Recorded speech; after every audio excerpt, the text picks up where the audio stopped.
ओम श्री गणेशाय नमः। ओम श्री गणेशाय नमः।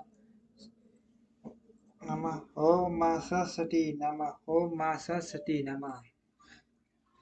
जय सियावर रामचंद्र जी की जय, सीताराम की जय, सिया राम की जय, सिया राम की। हे मेरे शिव शक्ति, आपकी आज्ञा से मेरा आराध्य शिव शक्ति, आपकी आज्ञा से मैं शिव पूरा कथा करने जा रहा हूँ। शक्ति देना कि मैं इसे पूरा कर पाऊँ और अपने सच्चे विचारों और अच्छे शब्दों में संसार तक इसे पहुंचा पाऊँ। शक्ति देना, आराध्य शक्ति देना। ओम श्री शक्ति नमः। ओम श्री शक्ति नमः। श्री शिव पुराण माहात्म्य। भवा बंटी मगन दीन माँ समुद्र भवान वाट कर्म ग्रह ग्रही ईटांग दासो तव शंकर। सौनक जी के साधन विषयक प्रश्न करने पर छूट जी का उन्हें शिव पुराण की उत्कृष्ट महिमा सुनाना। श्री शौनक जी ने पूछा, माँ ज्ञानी सूत जी, आप संपूर्ण सिद्धांतों के ज्ञाता हैं, पर वो मुझसे पुराणों की कथाओं के सार तत्व का विशेष रूप से वर्णन कीजिए। ज्ञान और वैराग्य सहित भक्ति से प्राप्त होने वाले विवेक विवेक की वृद्धि कैसे होती है तथा साधु पुरुष किस प्रकार अपने काम क्रोध आदि मानसिक विकारों का निवारण करते हैं। इस घोर कली काल में जीव प्राय आसुर स्वभाव के हो गए हैं। उसी जीव समुदाय को शुद्ध दैवी संपत्ति से युक्त बनाने के लिए सर्वश्रेष्ठ उपाय क्या है? आप इस समय मुझे ऐसा कोई शाश्वत साधन बताइए जो कल्याणकारी वस्तु में भी सबसे उत्कृष्ट एवं परम मंगलकारी हो तथा पवित्र करने वाले उपायों में भी सर्वोत्तम पवित्र कारक उपाय हो। टाठ व साधन ऐसा हो जिसके अनुष्ठान से शीघ्र ही अंतम करण की विशेष शुद्धि हो जाए तथा उससे निर्मल चित्त वाले पुरुषों को सदा के लिए ये शिव की प्राप्ति हो जाए। श्री श्रुत जी ने कहा, मुनिश्रेष्ठ सौनक, तुम धन्य हो क्योंकि तुम्हारे हृदय में पुराण कथा सुनने का विशेष प्रेम एवं लालसा है। इसीलिए मैं सूर्य बुद्धि से विचार कर तुमसे परम उत्तम शास्त्र का वर्णन करता हूँ। बस वह संपूर्ण शास्त्रों के सिद्धांत से संपन्न भक्ति आदि को बढ़ाने वाला तथा भगवान शिव को संतुष्ट करने वाला है। कानों के लिए रसायन अमृत स्वरूप तथा दिव्य है, तुम उसे श्रवण करो। उन्हें वह परम उत्तम शास्त्र है शिव पुराण, जिसका पूर्व काल में भगवान शिव ने ही प्रवचन किया था।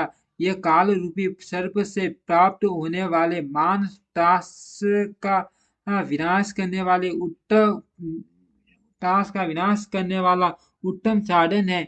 गुरुदेव व्यास ने सनत कुमार मुनि का उपदेश पाकर बड़े आदर से संक्षेप में मैं ही इस पुराण का प्रतिपादन किया है।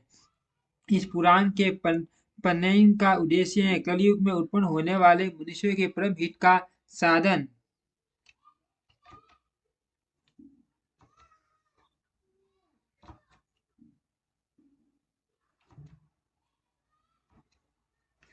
ये शिव पुराण परम उत्तम शास्त्र है। इसे इस भूतल पर भगवान शिव का वांग्मय स्वरूप समझना चाहिए और सब प्रकार से इसका सेवन करना चाहिए। इसका पठन और श्रवण सर्व साधन रूप है। इससे शिव भक्ति पाकर श्रेष्ठतम स्थिति में पहुंचा हुआ मनुष्य शीघ्र ही शिव पद को प्राप्त कर लेता है। इसीलिए संपूर्ण यत्न करके मनुष्यों ने इस पुराण को पढ़ने की इच्छा की है अथवा इसके अध्ययन को अभीष्ट साधन माना है। इसी तरह इसका प्रेम पूर्वक श्रवण भी संपूर्ण मनोवांछित फलों को देने वाला है।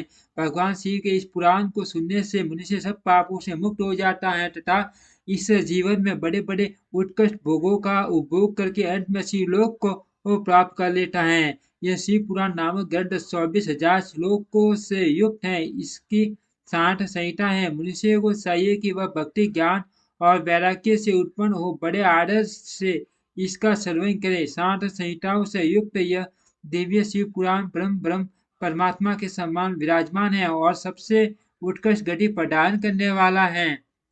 जो निरंतर अनुसंधान पूर्वक इस शिव पुराण को वाचता है अथवा नित्य प्रेम पूर्वक इसका पाठ मात्र करता है, वह पुण्यात्मा है, इसमें संशय नहीं है। जो उत्तम बुद्धि वाला पुरुष अंत काल में भक्ति पूर्वक इस पुराण को सुनता है, उस पर अत्यंत प्रसन्न हुए भगवान महेश्वर उसे अपना पद धाम प्रदान करते हैं। जो प्रतिदिन आदर पूर्वक इस शिव पुराण का पूजन करता है, वही संसार में संपूर्ण भोगों को भोग कर अंत में भगवान शिव के पद को प्राप्त कर लेता है। जो प्रतिदिन आलस्य रहित हो रेशमी वस्त्र आदि के वेष्टन से ही इस शिव पुराण का सत्कार करता है, वह सदा सुखी होता है। यह शिव पुराण निर्मल तथा भगवान शिव का सर्वस्व है। जो इकलोक और परलोक में भी सुख चाहता हो, उसे आदर के साथ प्रयत्न पूर्वक इसका सेवन करना चाहिए। यह निर्मल एवं उत्तम शिव पुराण धर्म अर्थ काम और मोक्ष रूप चारों पुरुषार्थों को देने वाला है। अतः सदा प्रेम पूर्वक इसका श्रवण एवं विशेष पाठ करना चाहिए।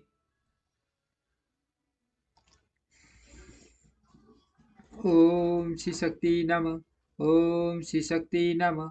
ओम श्री शक्ति नमः।